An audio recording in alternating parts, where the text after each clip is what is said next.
matahari dan bulan. Masing-masing dari keduanya itu beredar di dalam garis edarnya. Disebutkan pula dalam ayat yang lain bahwa matahari tidaklah diam, tetapi bergerak dalam garis edar tertentu.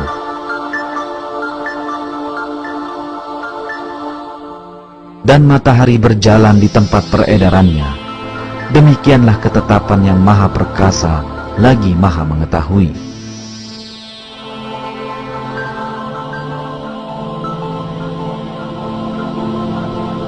Fakta-fakta yang disampaikan dalam Al-Quran ini telah ditemukan melalui pengamatan astronomis di zaman kita.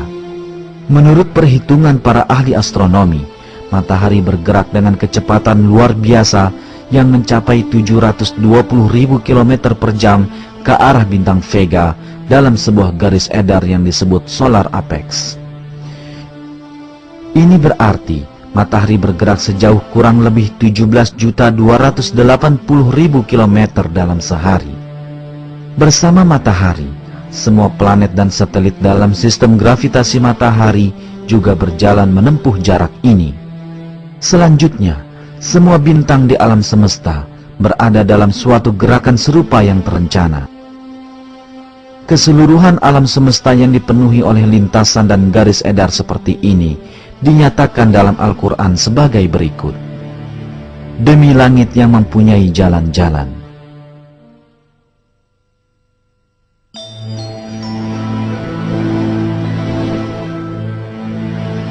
Terdapat sekitar 200 miliar galaksi di alam semesta yang masing-masing terdiri dari hampir 200 bintang. Sebagian besar bintang-bintang ini mempunyai planet, dan sebagian besar planet-planet ini mempunyai bulan. Semua benda langit tersebut bergerak dalam garis peredaran yang diperhitungkan dengan sangat teliti. Selama jutaan tahun, masing-masing seolah berenang sepanjang garis edarnya dalam keserasian dan keteraturan yang sempurna bersama dengan yang lain. Selain itu, sejumlah komet juga bergerak bersama sepanjang garis edar yang ditetapkan baginya.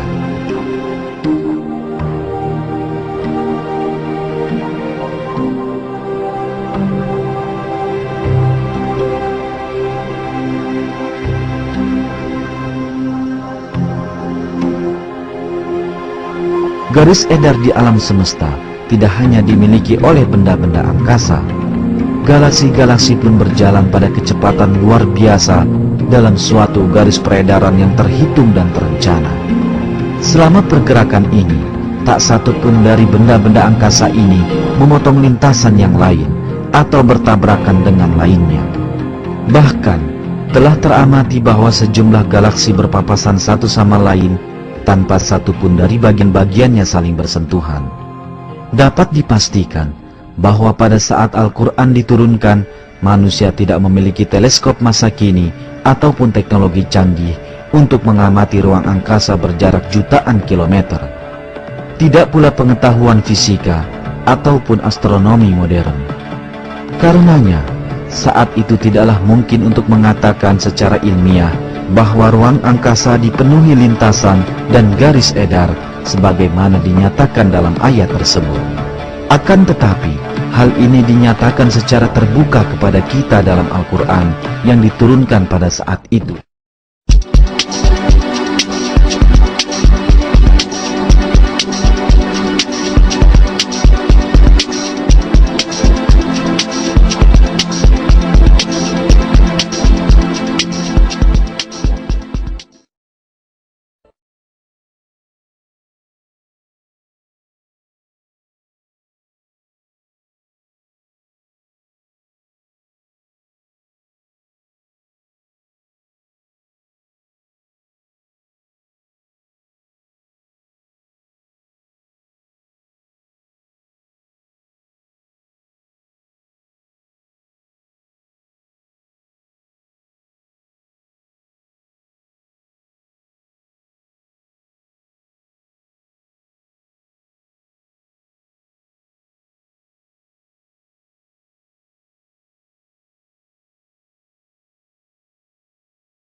kilatan tersebut, teramati bahwa jarum magnetik kompas bergerak tidak seperti biasanya, dan 250 km di atas atmosfer bumi terjadi peningkatan suhu tiba-tiba hingga mencapai 2500 derajat Celcius.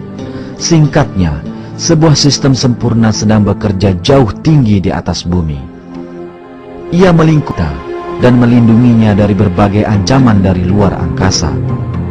Para ilmuwan baru mengetahuinya sekarang, sementara berabad-abad lampau kita telah diberitahu dalam Al-Quran tentang atmosfer bumi yang berfungsi sebagai lapisan pelindung.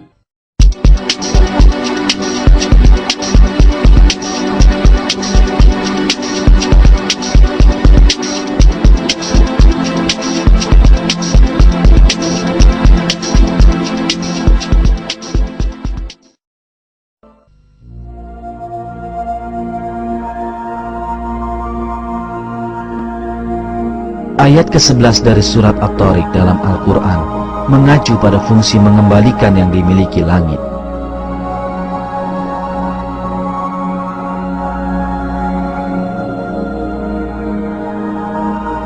Demi langit yang mengandung hujan.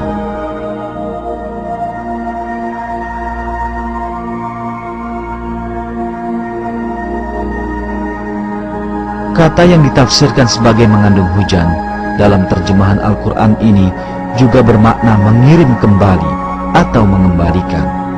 Sebagaimana diketahui, atmosfer yang melingkupi bumi terdiri dari sejumlah lapisan. Setiap lapisan memiliki peran penting bagi kehidupan. Penelitian mengungkapkan bahwa lapisan-lapisan ini memiliki fungsi mengembalikan benda-benda atau sinar yang mereka terima ke ruang angkasa atau ke arah bawah, yakni ke bumi. Sekarang, marilah kita cermati sejumlah contoh fungsi pengembalian dari lapisan-lapisan yang mengelilingi bumi tersebut. Lapisan troposfer, 13 hingga 15 km di atas permukaan bumi, memungkinkan uap air yang naik dari permukaan bumi menjadi terkumpul hingga jenuh dan turun kembali ke bumi sebagai hujan. Lapisan ozon, pada ketinggian 25 km, memantulkan radiasi berbahaya dan sinar ultraviolet yang datang dari ruang angkasa dan mengembalikan keduanya ke ruang angkasa. Ionosfer memantulkan kembali pancaran gelombang radio dari bumi ke berbagai belahan bumi lainnya, persis seperti satelit komunikasi pasif, sehingga memungkinkan komunikasi tanpa kabel, pemancaran siaran radio, dan televisi pada jarak yang cukup jauh. Sifat